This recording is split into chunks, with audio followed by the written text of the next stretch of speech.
Earlier this afternoon, my friend, the Democratic leader, and I had a cordial conversation. We discussed potential paths forward following the House Democrats' precedent-breaking impeachment of President Trump. Our conversation was cordial, but my friend from New York continues to insist on departing from the unanimous bipartisan precedent that 100 senators approved before the beginning of President Clinton's trial. Back in 1999, senators recognized that there might well be disagreements about questions that would arise at the middle and end of the trial, such as witnesses. And so here's what happened. All 100 senators endorsed a common sense solution. We divided the process into two stages. The first resolution passed unanimously before the trial began. It laid groundwork such as scheduling, structural early steps like opening arguments. Mid-trial questions such as witnesses were left until the middle of the trial when senators could make a more informed judgment about that more contentious issue. All 100 senators, including me, including Senator Schumer, and a number of our colleagues on both sides who were here in 1999, endorsed the first resolution as a bipartisan, minimalist first step.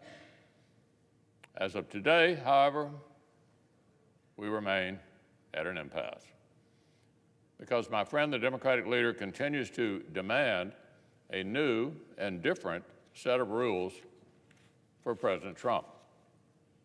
He wants to break from that unanimous bipartisan precedent and force an all-or-nothing approach. My colleague wants a special pretrial guarantee of certain witnesses whom the House Democrats themselves did not bother to pursue as they assemble their case. Or he wants to proceed without giving any organizational resolution whatsoever. So as I said, we remain at an impasse on these logistics. For myself, I continue to believe that the unanimous bipartisan precedent that was good enough for President Clinton ought to be good enough for President Trump. Fair is fair. Now, Mr. President, of course, there is the matter of the articles of impeachment themselves. In a highly unusual step, the Speaker of the House continues to hem and haw about whether and when she intends to take the normal next step and transmit the House's accusations over here to the Senate. Some House Democrats imply they are withholding the articles for some kind of leverage so they can dictate the Senate process to senators.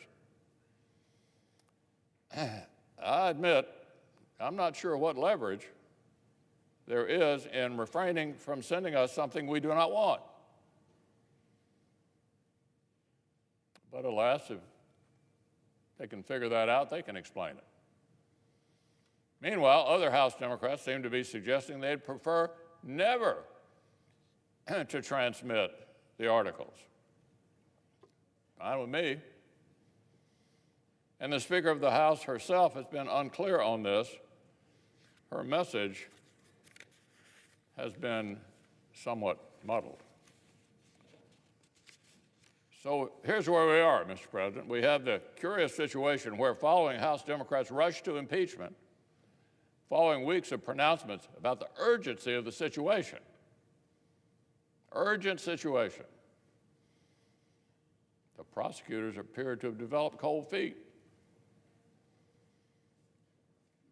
The House Democrat prosecution seems to have gotten cold feet and to be unsure of whether they even want to proceed to the trial.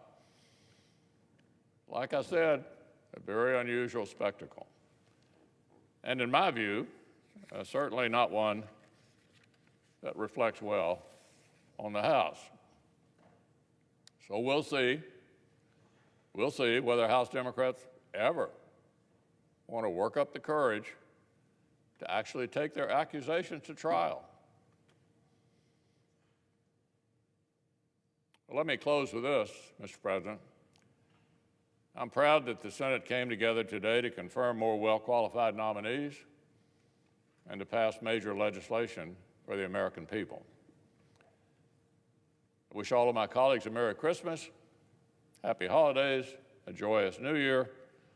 I hope everyone enjoys this important time with our families and loved ones. We'll see you in 2020.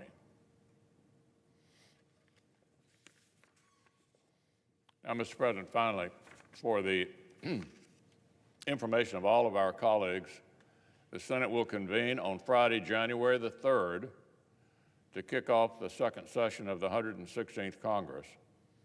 However, no roll call votes are expected that day, and members should be prepared to be back and voting on Monday, January the 6th.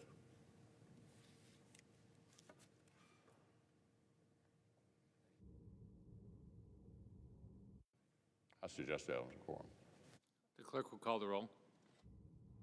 Mr. Alexander.